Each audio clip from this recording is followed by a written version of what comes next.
Hello everyone, thank you for joining today's webinar. This is the third in a series of 4 webinars on risk management organized in partnership with the Risk Management Initiative in Microfinance. My name is Mariana Martinez. Before we begin, I would like to briefly go over a few logistic details. This is an audio broadcast. You can submit your questions at any time during the webinar using the chat box located on the right-hand side of the screen. We will do our best to collect and answer all questions at the end of the presentation. Please make sure when you send your question that it goes to all participants. That way we can make sure that our question is seen and addressed by the moderator. You don't have to wait until the end to ask your questions. The webinar recording and related materials will be made available on the Microfinance Gateway website within the next few days. We will send you an email to let you know when they are up. That's all on logistics now, and I will turn the mic over to the moderator, Sound Park. Thank you. All right, thank you very much. Thank you, Mariana. Good morning, everybody, or good afternoon, evening, wherever you may be. Thanks to Microfinance Gateway, again, for hosting this webinar. I would like to welcome all the participants for joining today with us in your busy times. I'd like to introduce myself. My name is Sanan. I'm Principal Consultant with MFI Venture, and we provide business consulting and executive coaching services to microfinance institutions around the world. And as you may know, today's topic is really dear to the core of a lot of what we do here at MFI Venture as well. So this is very exciting. As some of you may know, this is actually, as Mariana mentioned as well, this is number third webinar in our 4-part series of risk management for financial inclusion. And just to quickly recap, our first webinar was to take a look at what are some of the industry-wide challenges to risk management, and we highlighted what solutions RIM is providing with the industry leaders gathered around our webinar table.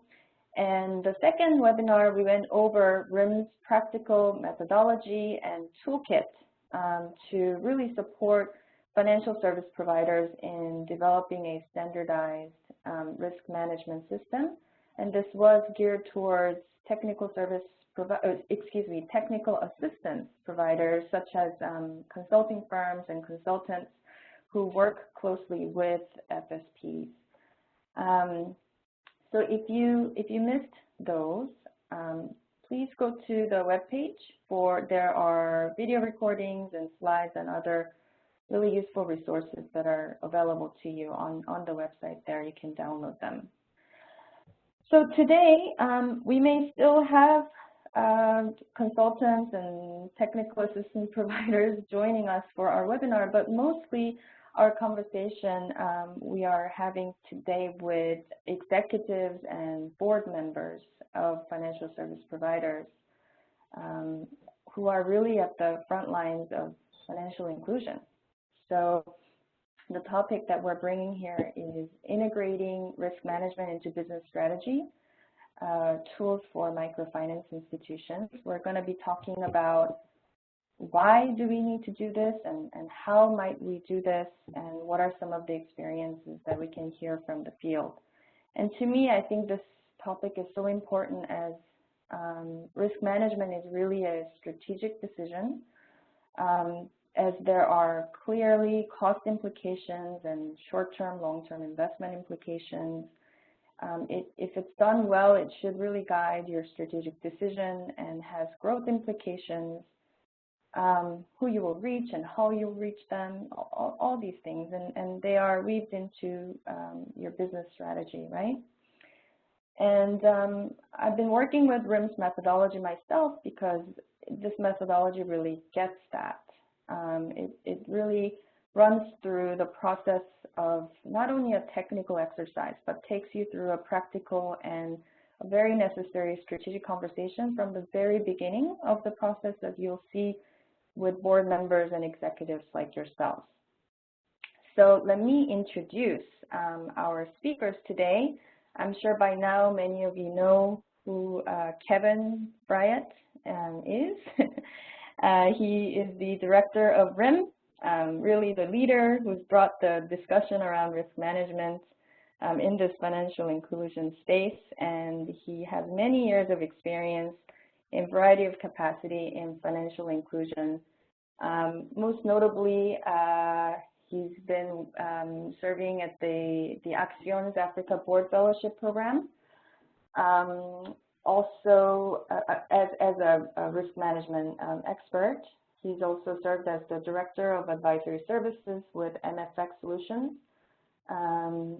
leading capacity building work with over 30 microfinance institutions and banks in sub-Saharan Africa. He's also worked as the technical advisor for microfinance, again, for World Relief, overseeing the network globally. And, you know, he really gets the ins and outs and the challenges and the needs of microfinance institutions. He's also served on numerous boards of microfinance institutions and has worked in over 20 countries. Our next speaker, I'm very excited to introduce, is Magdi Musa. If any of you have done any work in Middle East or Egypt, you may have heard his name or the institution he's with now, which is Alexandria Business Association, ABA, one of the largest microfinance institutions in Egypt, and he is the executive director there.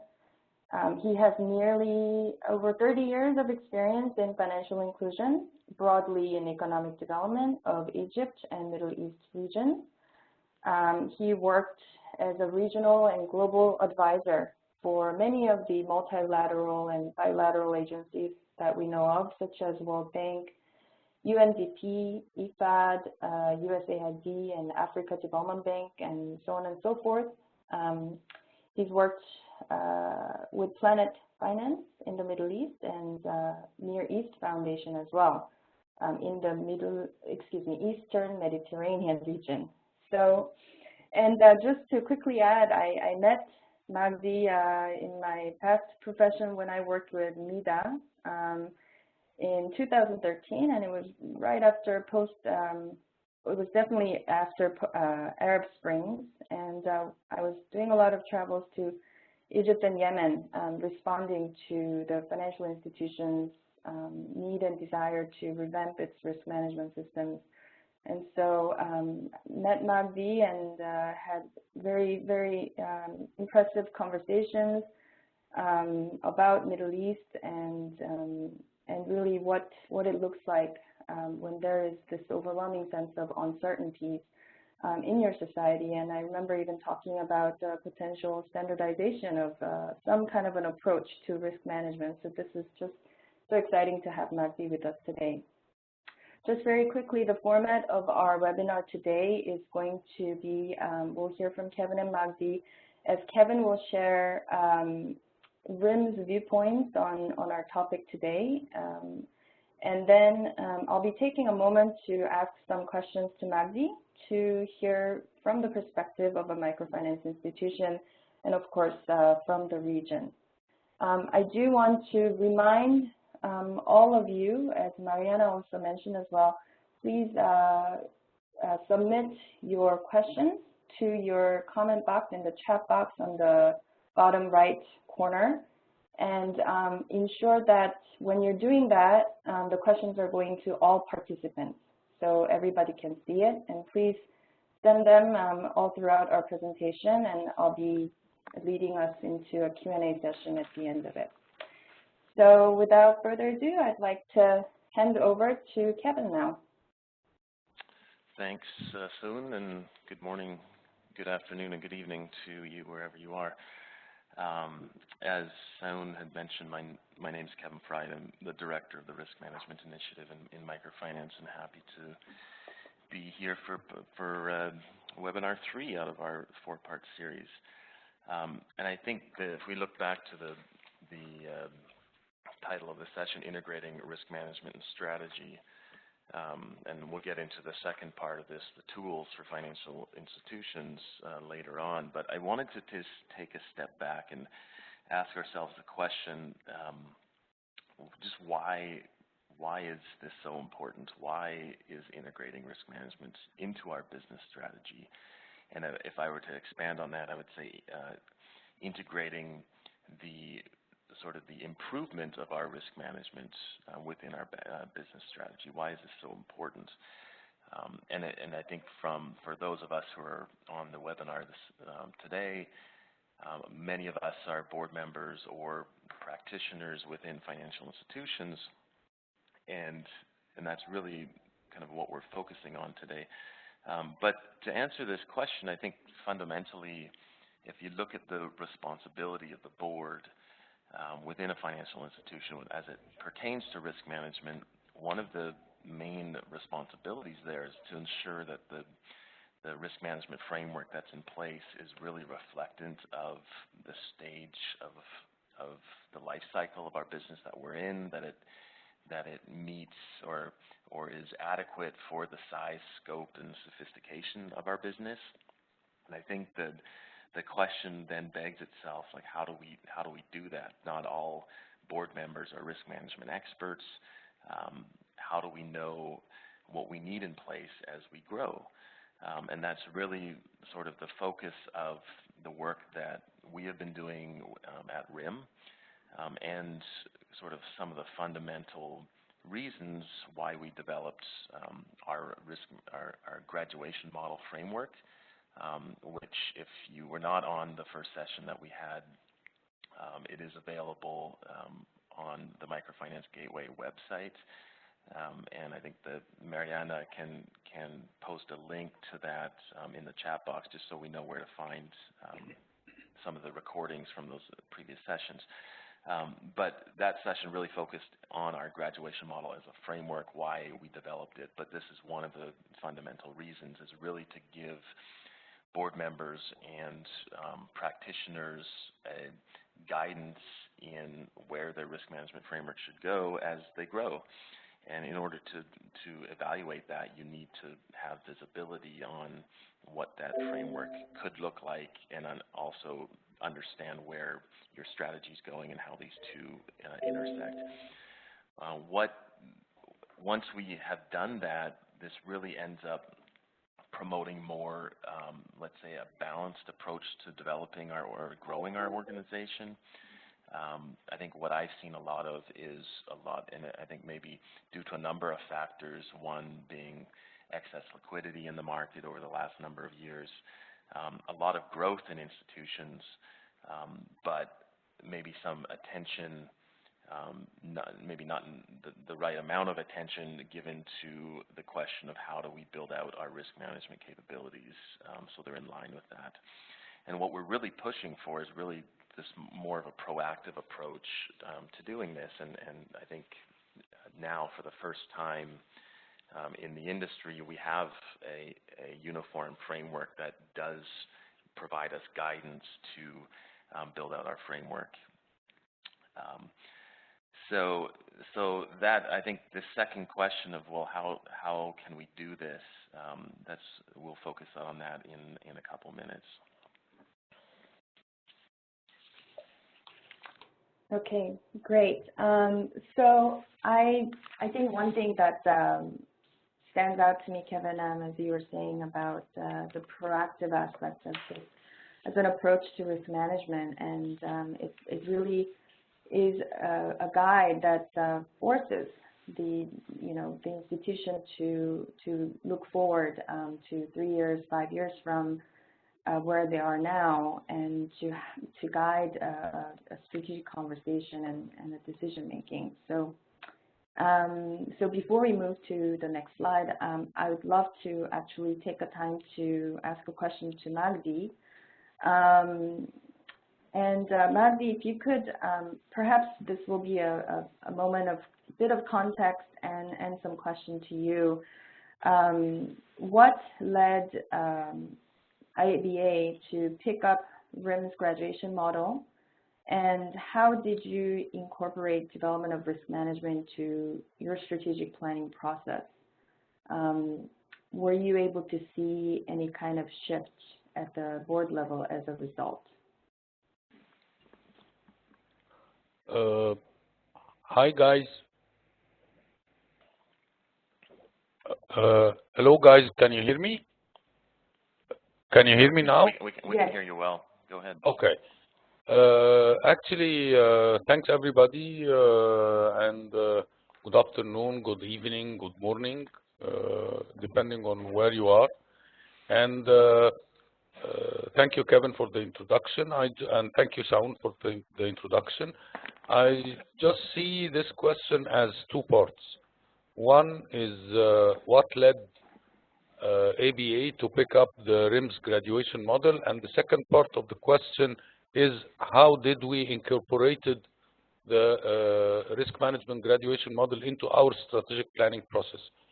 For the first part of the question, what led ABA to pick up RIM graduation model was that throughout our literature review and attendance of more than one workshop and event related to risk management, we found that the graduation model is the most comprehensive and robust classification of risks that are pretty much related to microfinance industry, because there are lots of industries and the risk profile changes from one industry to the other.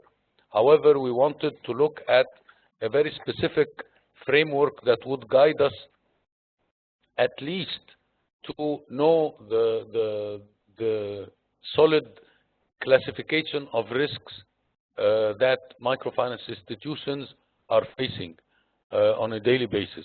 So this was why we picked the risk management graduation model.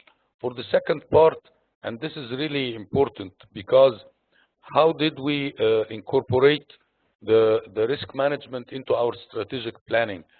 We had a retreat late last year, December of 2016, with the board, and we were thinking about the 3 to 5 years to come in the future. And we were really wrestling with a lot of strategic challenges, and we were trying to look at where we would like to be after 3 to 5 years, which is the vision and the ensuing mission and objectives of the organization. And then we discovered that there is a very strong relationship between where we want to be and the types and magnitude of risk that we are exposed to. So knowing the risk classification upfront will guide the strategic decision of the board. Where do we want to be? I'll just give you a case in point to put it in the practical way. We asked ourselves, do we want to be the people of Alexandria and the northern governorates, or do we want to be a game changer in the microfinance market in Egypt?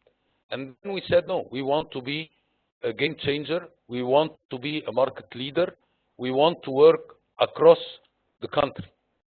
And just because of that decision, we discovered, when we went back to the risk management graduation model, we discovered that by this decision, we will be exposing ourselves and our institution to types of risks that would not be present if we decide to shrink our activity.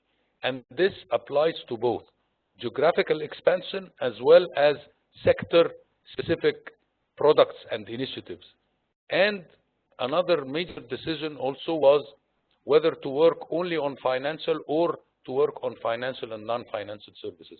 And both have different risk profiles. So by having the risk management graduation model right from the beginning, we helped ourselves and our board to navigate through different alternative strategic direction, knowing the risks that we are exposed to under each strategic option that we are evaluating on the table. And we said to ourselves that if we don't do this now, if we don't portray the risks associated with each strategic alternative, we would be like a person who's,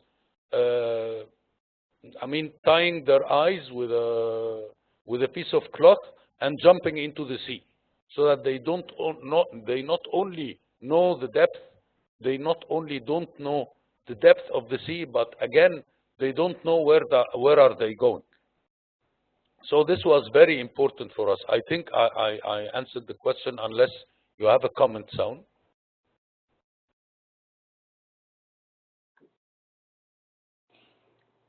No, thank you, Magdi. That you answered my question very well, and thanks for all the details. I think we're also seeing in the comment of our participants wanting to hear really a little more specific on the how. So perhaps we can move on to the next slide, and Kevin can show us what's in the process.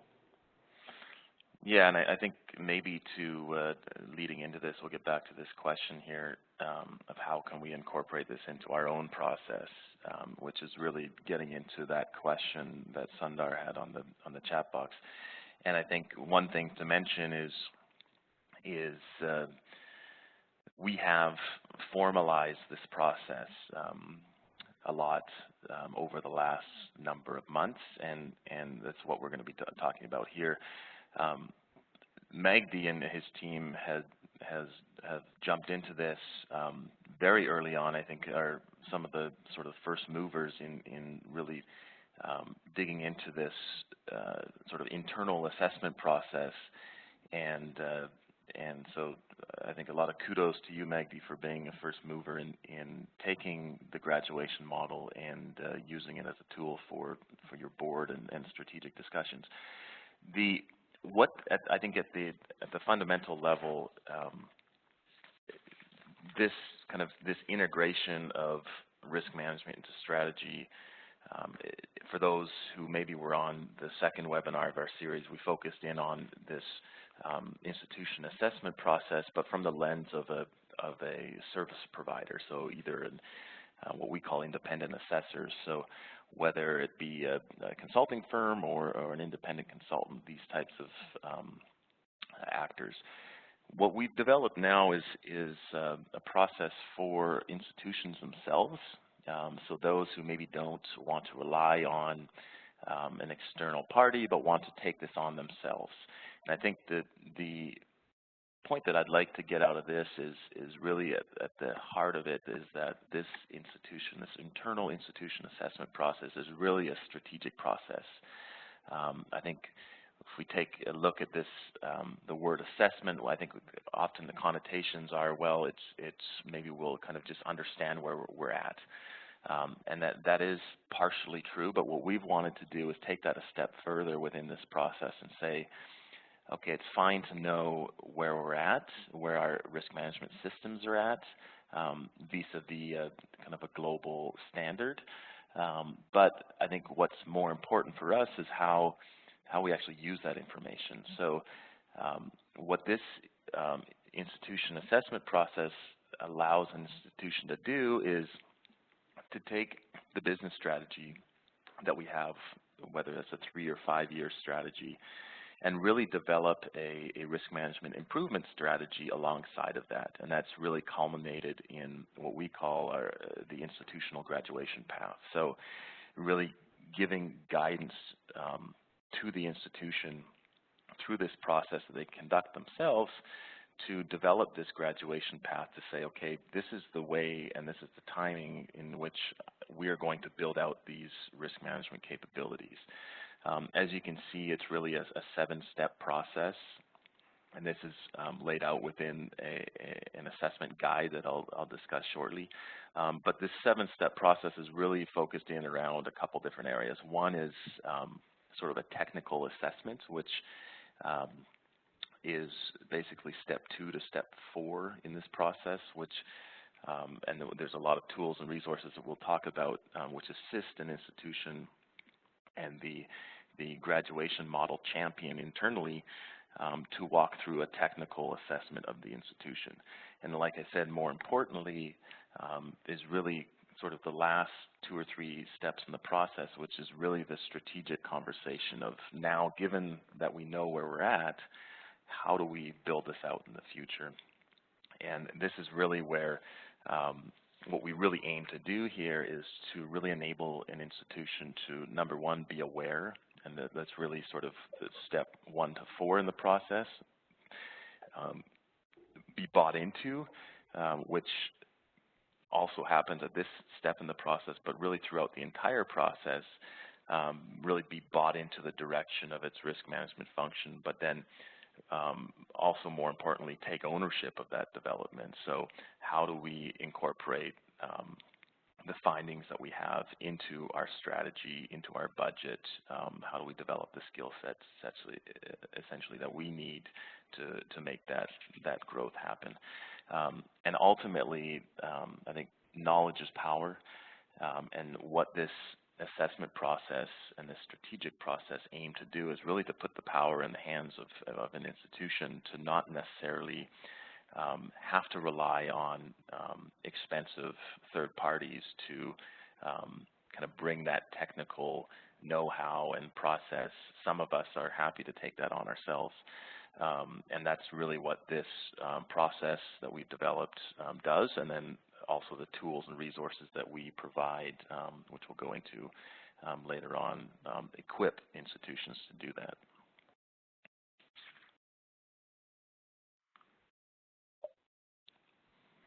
Thank you, Kevin. So yeah, exactly as Kevin was saying, and I think one of the highlights for me on this slide is really the fact that this leads to a strategic conversation, that because risk management is such a strategic a decision that brings together all the right parties in the institution to have kind of a space and a framework for the institution to ask those forward-looking questions, perhaps in a framework that is under risk management, but really opening up to a space that wasn't there before. So, for example, in my experience, you know, in the very beginning, I think Kevin was pointing out in the various steps, but like the first step, it's very hard to read here, but it says getting started and setting expectations. And this is the step where the CEO, the executives, and the board members really sit down and talk about what is the right kind of guideline that we should be looking at given where we want to be 5 years from now. And Magdi was talking about that earlier regarding ABA. And, you know, I've seen where institutions really start to think about, yes, actually, we are a non-deposit taking institution. We may be wanting to take deposit in a couple of years from now, and that has been a strategic discussion. We may want to look at those guidelines. And going through this process really allows them to get closer and be able to measure themselves against not only compliance issues, but some of the strategic needs of the institution as well. So I said a lot of words there, but really turning over to Magdi again, from your perspective, what makes building risk management systems just more and more important in the space that MENA is in now? Do you see that it's externally driven or internally or both? And, you know, I think this kind of goes to one of the questions that's in the chat box right now as well. Like, did ABA choose to do this for purpose of, was it an investor-driven decision, or really does it make sense for the business? So turn it over to you, Magdi. Well, I'll try to be political here. You know, about the issue of the drivers for working on the on integrating risk management within the strategic framework. Of course, you know that the Middle East region now is going through a period of uncertainties related to political issues, social issues, and economic issues. If you just take a case in point for ABA, in Egypt, we are part of the so-called Arab Spring, with all what it takes in terms of changing even the societal fabric of the community. We also had been going through a free floating of the Egyptian pound, which has caused the inflation to boost from 9.5% now to around 33%. And again, this had a lot of implications on what we do. The third factor is the introduction of a new law for microfinance activities in Egypt. That was 2014, and it was implemented in like mid-2015. So we had three sets of challenges, if you may say so. And the question is obviously answered, because the first set of question is regionally. That is because of the political and economic situation in the Arab region, the Arab Spring, and the ensuing disruptions in many areas. And then internally, because of the effect of the devaluation of Egyptian pounds, as well as the compliance with the new requirements of the new law. So we had external and internal issues. But what really made us thinking over and over again about fundamental issues, like the legal identity of the activity. Because on one hand, we see that politically speaking, things are changing, and they are changing very quickly in Egypt. And if we maintain our legal identity, if we continue maintaining our legal identity as a non-governmental organization, we will be automatically subject to any political change that takes place. Because at the end of the day, we are part of the Ministry of Social Solidarity and Social Justice as an NGO. And then the question came up, is it better for us to be a company or to be an NGO? Because the company law is more established. If we turn into a company, we will be, as they called, Société Anonyme, which is an anonymous shareholding company. So we have a very strong legal framework to operate under. So these types of issues at the strategic level were guided or influenced by external and internal factors. And at the end of the day, we had to look at each and every aspect of external and internal challenges and try to link it to two things: the types of risks that would be present or non-present, as well as the magnitude of each and every risk, and also to where we would like to go. So they are not inseparable. The external and internal factors are not, especially the external factors, are also linked to where do we want to be. Another issue that came up to the external factors was whether we would like to be Egypt-specific or Middle East region oriented. And we decided also to go to other countries. And then we have to look at the socio-political context of each and every country that we would like to work in, and agree on a way to penetrate this market, either as ABA or going through joint ventures with other entities. And the types of risks, of course, related to each and every option was carefully weighed. And again, the short form of the answer for this question is that both external and internal factors have a strong and direct relationship with the types of risk and the way we strive to mitigate or to control the risks that we are subjected to. I think I'm done, unless you have any comments.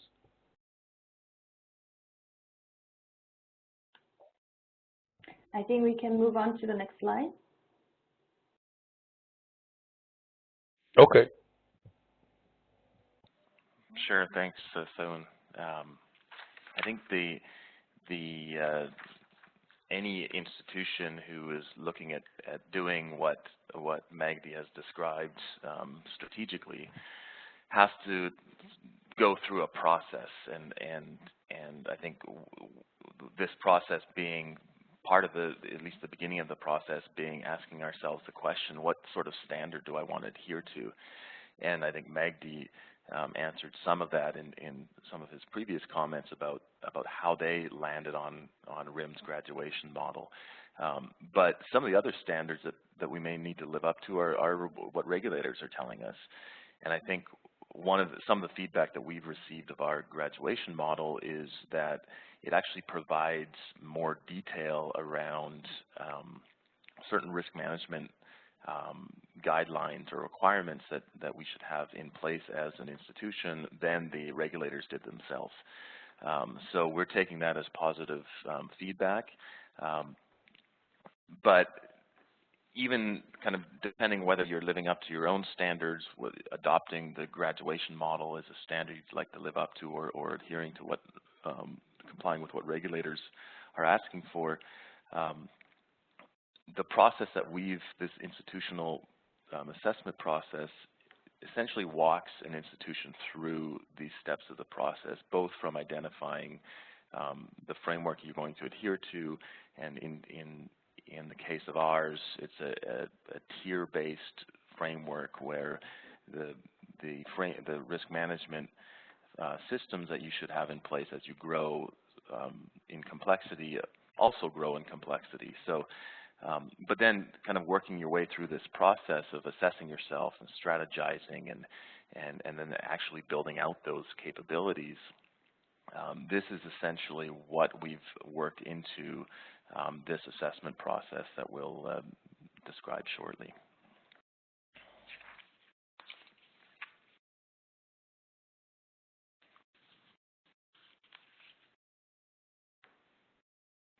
Soun? Yes, sure.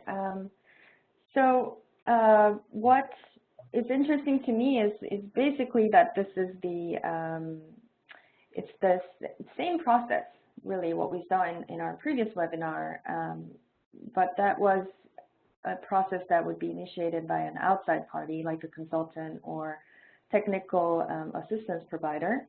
And this time we're looking at, again, these steps, but a case where this is really owned and run internally within an institution.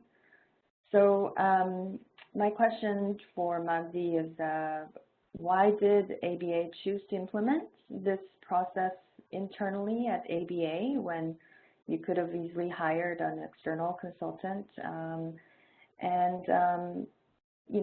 As Kevin was saying earlier, really ABA was one of the first movers, if you will, of RIM's model. Was still while the model was perhaps being piloted or prior to a lot of these resources and trainings having been developed. So did you face any challenges, and what was your experience, if you could just tell us about that? Well, first of all, that challenges is the middle name of development.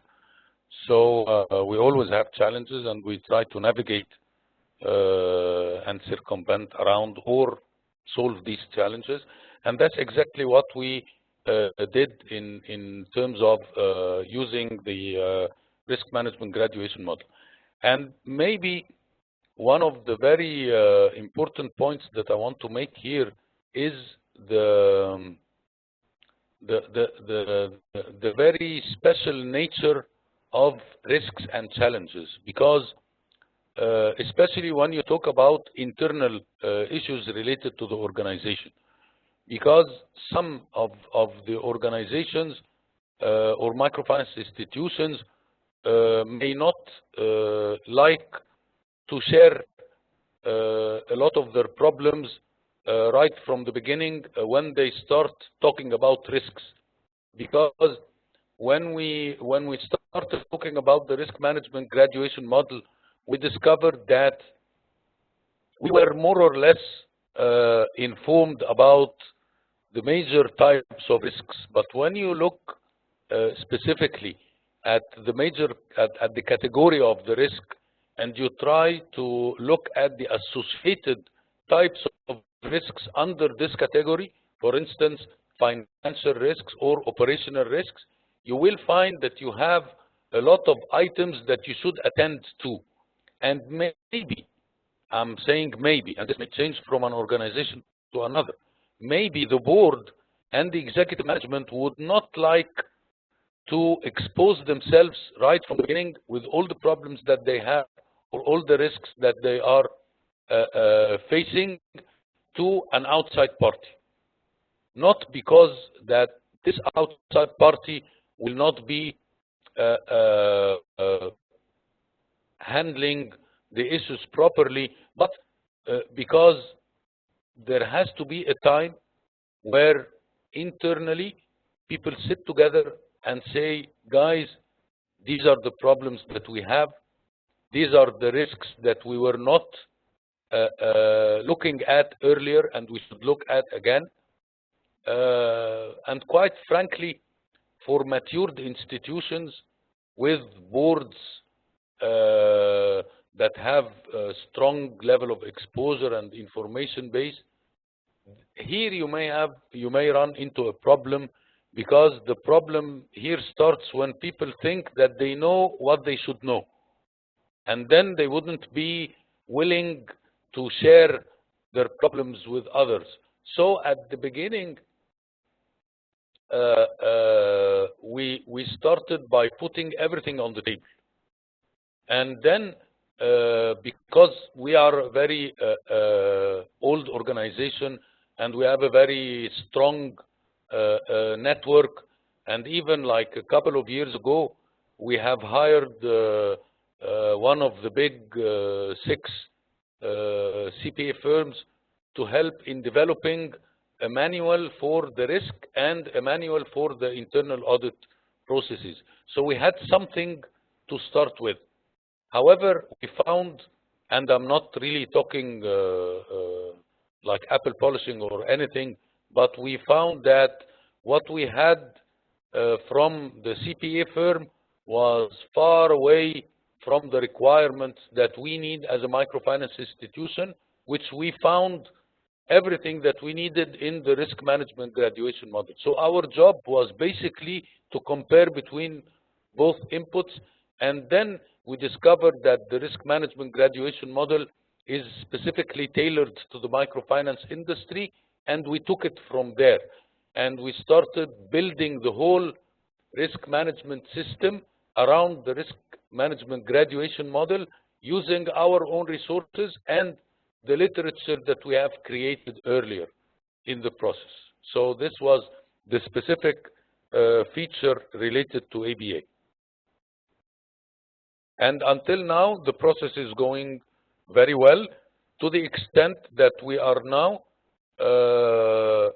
finalizing all the risk management practices, monitoring and evaluation, and we are automating it and linking it to the automated loan tracking software.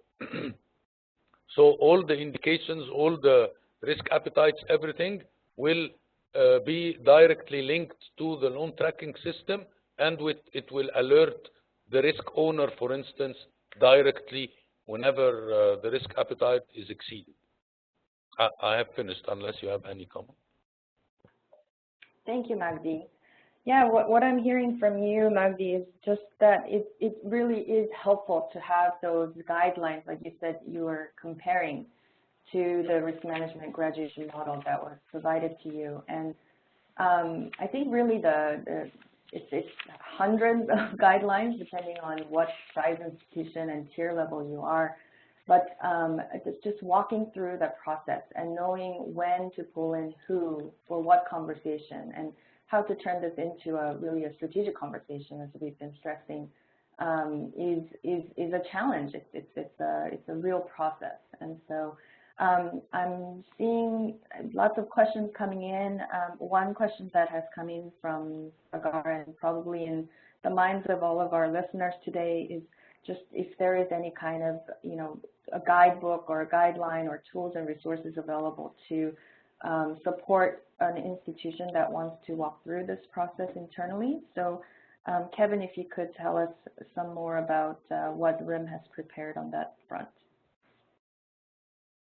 Sure, thanks, Soon. So yeah, I think in response to some of those questions coming in, we have developed what we're calling our internal institution assessment guide, which essentially, like I think the question mentioned, is there a step-by-step guide that can assist someone with this? And that's exactly what this is.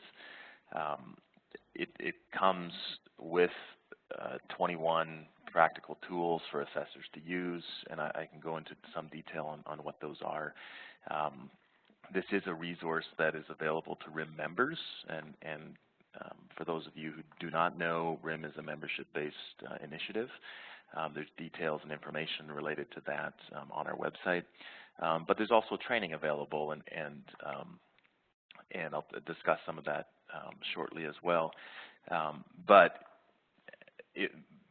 in terms of membership, by attending training, you actually get a complimentary annual membership for 1 year as well. So, but this is actually, this assessment guide is going to be launched very shortly on our website, and you can go to the link that's provided at the bottom for a sneak preview of what that assessment guide looks like, the structure of it. It's broken down between the steps in the process that we described earlier, and you'll see the different practical tools broken down by step.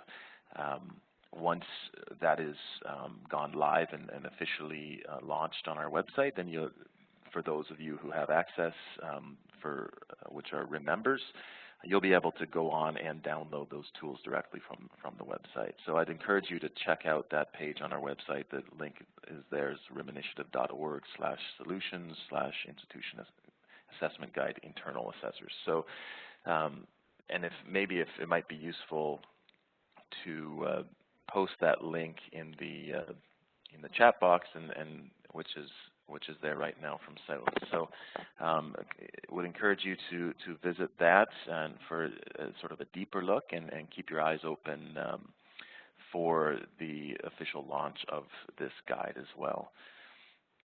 In terms of the other resources, just to give you some sort of insight into that, throughout the entire process, there's different activities that this process requires, whether it be from the sort of gaining buy-in step, which is the first step in the process.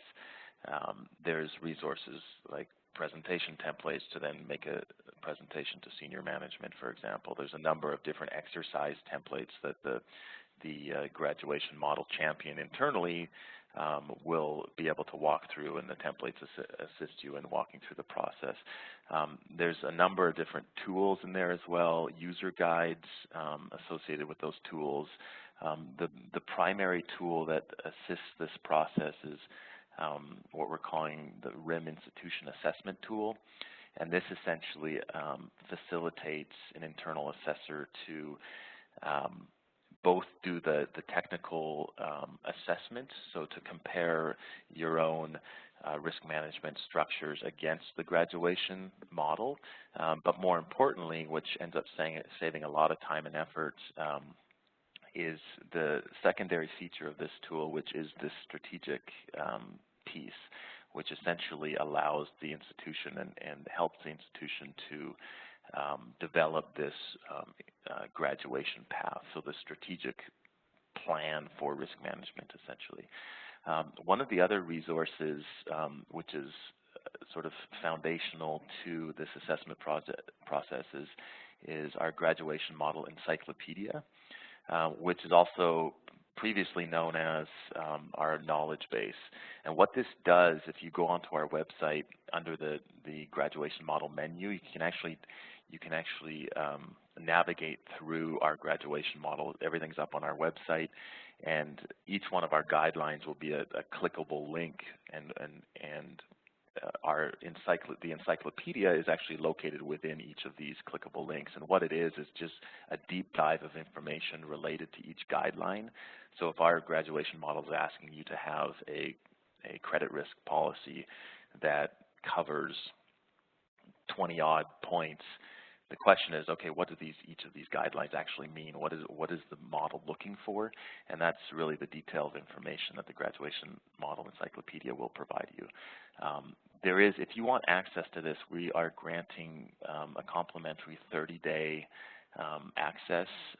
And maybe Marianne, if you can present the survey now, if you're interested in getting access to this encyclopedia, which is also formerly known as our knowledge base, click yes to this survey, and we'll get you signed up for that. You'll be granted 30-day access to this, and kind of website access information and details will be sent out through email. So we'll leave that survey up for some time. But what I want to do is get into, I think there is one question about training, and so we've also developed a fairly robust training course around this process through sort of interactive activities, case studies, etc. It's a 3-day course which does a few things. Number one is really introduces this assessment process to an internal assessor, and including some of the critical factors within scoring within the model. So as you're going through this assessment process, there's a number of different criteria, if you would, within scoring within a certain guideline. So just to provide some insight, that you would either score fully adheres, partially adheres, or does not adhere, but there's a number of different kind of criteria which would determine the scoring, and that's a sort of a key question that a lot of folks who get trained often ask, like, how should I view this? I have a policy, but it's not updated in the last 5 years, and nobody uses it. How do I score that? Is that fully adhered, partially adhered? So we'll end up walking through those type of things with assessors who attend this training, and through sort of an interactive process. Learning the components of the graduation model framework itself and where it adds value vis-a-vis other risk management frameworks out there. And this is really sort of foundational to even going through the assessment process, understanding why the graduation model was developed in the very beginning, and how it is useful to an institution. Navigating the graduation model encyclopedia, as we mentioned earlier, and then really learning how to use the tools. So this institution assessment tool, it's quite involved, and we walk through these interactive activities and case studies through the assessment tool and the other resources to ensure that folks know how to use them. They're equipped once they step back into their institution. Then our next training is in October, between the 9th and the 13th at the Africa Microfinance Week in Addis Ababa. There's a link there to pre-register if you're interested. You can go to our website and sign up to pre-register for that. Full registration will be released shortly. And as I mentioned earlier, going through this training grants you a complimentary 1-year membership, which is a $500 value.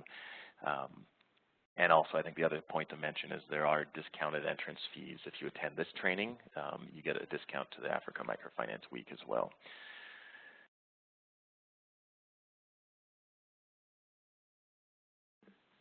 So just to wrap up, I think that a couple of things to make note of. As I mentioned earlier, a few action steps. One is sign up for the trial membership, which is this 30-day access to our graduation model encyclopedia. If you have clicked yes on the polling question, that's great. That will do it for you. Otherwise, you can go to our homepage of our website, riminitiative.org, and you'll see a kind of a button that looks exactly how it looks on the screen here, 30-day trial. Click that, sign up, and at the bottom of that sign-up form, there'll be a code, a field to insert a code, and you need to insert RIM3 free 30, and that will also sign you up as well. And then, as I mentioned before, if you're interested in the training, getting trained in this approach, there's a link there as well to our website where you can pre-register for this training. So I'll just pass it back to you, Saun, and we'll move from there. Great, thank you, Kevin. And thank you to all the participants. We've actually had a lot of questions coming in, and we're only about 5 minutes left to the top of the hour. So I hope that throughout the discussion between all of us, that some of your questions have been answered.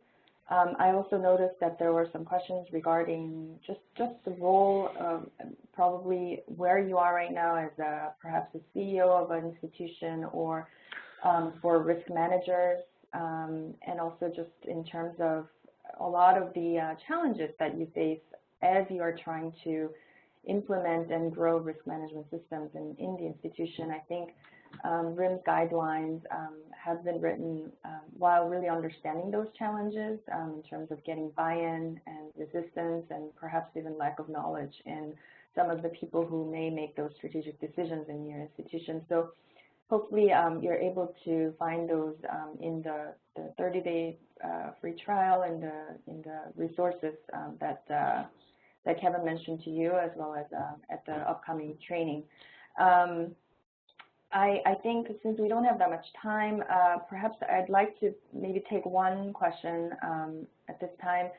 There was a question that came in from Lynn about really wanting to hear a little more from ABA.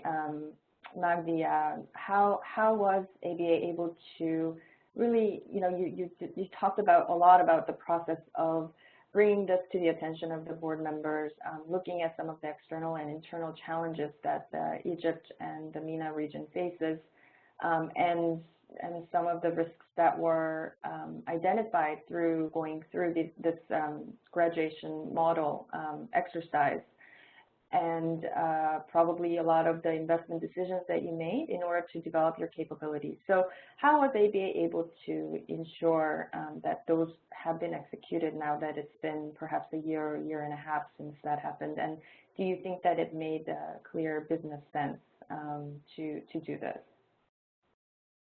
Well, basically, I'll just try to wrap it up quickly.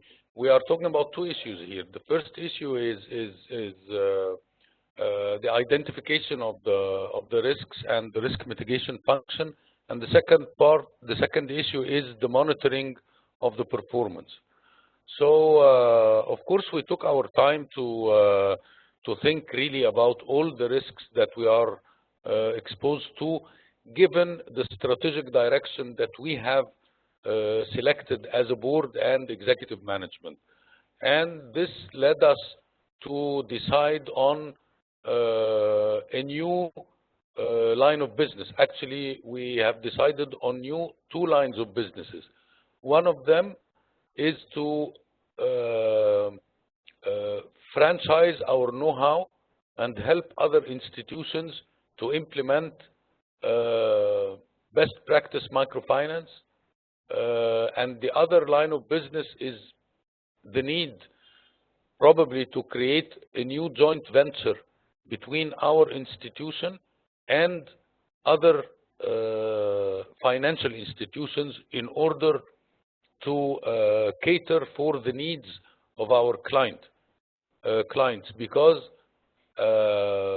what we have discovered when we went through the RIM graduation model is that there are risks not only related to the negative aspects or not doing things the way it should be done, but we also have a risk of an improved position in the market that we will not identify and work on. So we took both sides of the risk. We took the upscale side of the risk and the downscale side of the risk. And what we did is that we have classified those risks into two major categories. One, under each and every category, we have more another classification, and the classification is whether this risk is related to the business level or things that should be looked at by the risk committee and the board of directors in terms of governance, or is it operational where the executive management and the executive director should monitor the risk indicators and the risk appetite. And by that, we had been able to focus on the work with our risk management committee on what we should be doing. So this is how we did it, and this is how we monitor it. I'm done.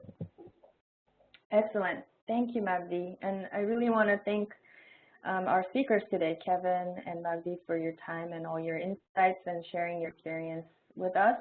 And thanks to all our participants for staying with us until the end.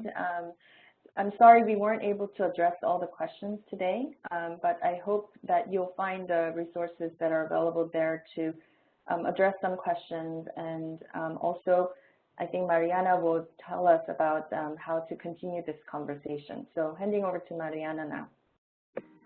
Thank you, Saul, and thank you, Magdi and Kevin, for your presentations. As I mentioned at the beginning of the webinar, we will make the recording of this webinar and related materials available on the Microfinance Gate website within the next few days. You will receive an email notification when they are ready. In the meantime, if you would like to sign up to receive RIM's resources presented on this webinar, please go to RIM's website. The link was just posted on the chat boxes, I think. You will need to use code RIM3330. Before signing off, I would like also to ask everyone to let us know what do you think about this webinar, filling out this survey that is going to appear on the chat box just in a second. I think it's right there. In the meantime, if you have any remaining questions, I encourage you to join the Microfinance Gateway LinkedIn group and connect with the speakers. The link is going also to appear in the chat box below. Our next webinar is scheduled for June 7th. It will be the final in this series. The speakers will introduce a framework for developing financial inclusion risk professionals globally. If you haven't done so yet, please register through the link posted on the chat box. On behalf of the Microfinance Gateway team, I would like to thank you, our moderators and speakers, once again for contributing to knowledge exchange through this webinar. Thank you, and I hope to see you in our next webinar. Thank you.